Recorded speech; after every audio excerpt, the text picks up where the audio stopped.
Hello बच्चों, चलिए हमारा प्रश्न देखते हैं। प्रश्न है, जब आरएनए का जल अपघटन किया जाता है तो प्राप्त क्षारकों की मात्राओं के मध्य कोई संबंध नहीं होता। यह तथ्य आरएनए की संरचना के विषय में क्या संकेत देता है? तो चलिए बच्चों, मुख्य अवधारणा की बात करें तो मुख्य अवधारणा की बात करते हैं। मुख्य अवधारणा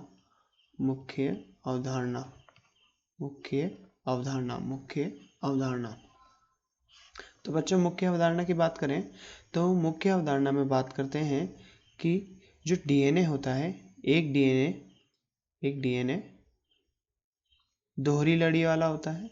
दोहरी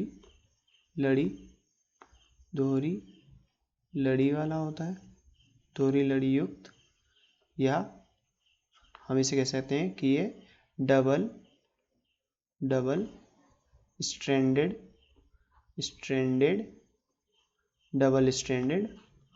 होता है। ठीक है, डबल स्ट्रैंडेड भी बोल सकते हैं।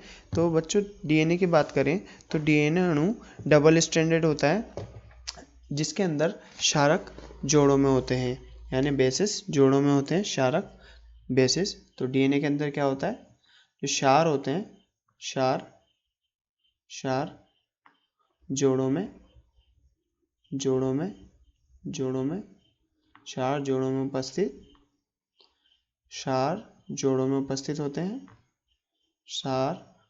उपस्थित जिन्हें क्षार युग्म कहते हैं। ये क्या होते हैं? क्षार युग्म बना के रहते हैं। क्षार युग्म।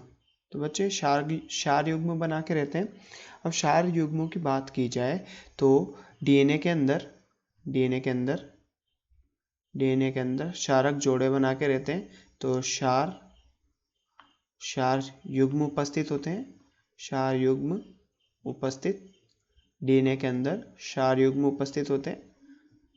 अब बच्चों, क्षार युग्मों की बात की जाए तो क्षार युग्मों में जो क्षारक होते हैं, क्षारक जिनमें एडिनिन की बात करते हैं।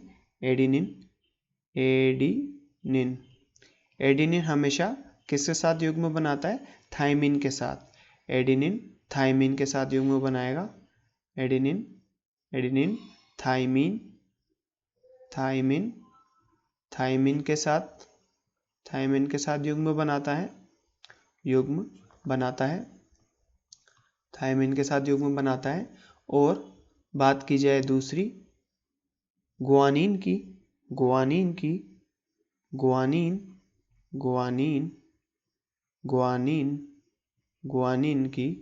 तो ग्वानिन साइटोसिन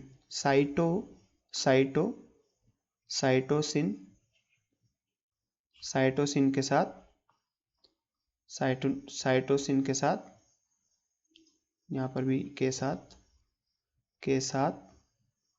युग्म बनाता है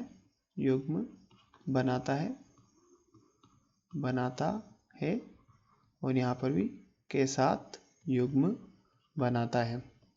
तो बच्चों, बात करें क्षार युग्मों की तो एडिनिन थायमिन के साथ युग्म बनाता है और ग्वानिन साइटोसिन के साथ युग्म बनाता है।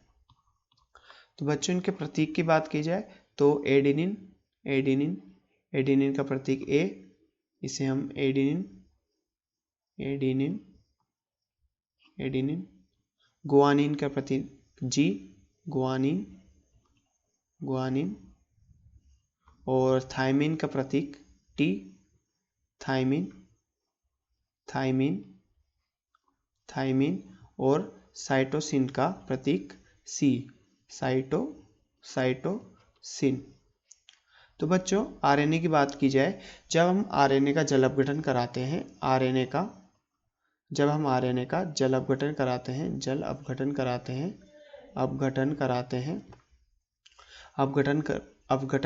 हैं, तो क्षारों के मध्य कोई संबंध नहीं होता। क्षारों के मध्य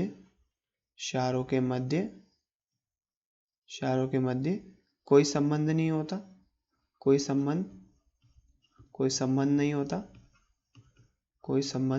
नहीं होता। संबंध नहीं होता है। तो बच्चों हम कह सकते हैं कि क्षारकों के मध्य कोई संबंध नहीं है तो क्षार युग्म बना के उपस्थित नहीं होंगे। तो आरएनए के अंदर क्षार युग्म बना के अनुपस्थित नहीं, यानी क्षार युग्म नहीं बना रहे, क्षार युग्म नहीं होंगे, अनुपस्थित होंगे, क्षार युग्म नहीं होंगे, अनुपस्थित होंगे, अनुपस्थित होंगे, अनुपस्थित होंगे। तो बच्चों इस आधार पर हम कह सकते हैं कि आरएनए क्या है? आरएनए एकल लड़ी युक्त, जिसे हम सिंगल स्ट्रैंडेड सिंगल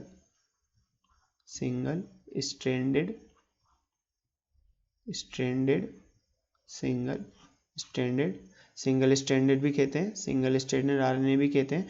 तो बच्चों इस प्रकार हम बोल सकते हैं, जैसा कि हमसे प्रश्न पूछा गया था, जब आरएनए का जल अपघटन किया जाता है तो प्राप्त क्षारक की मात्राओं के मध्य कोई संबंध नहीं होता। तो यह तथ्य आरएनए की संरचना के विषय में क्या संकेत देता है? तो हमने सबसे पहले जाना डीएनए के अंदर क्या होता है, क्षार युग्म क्या होते हैं और इनके प्रतीक क्या होते हैं।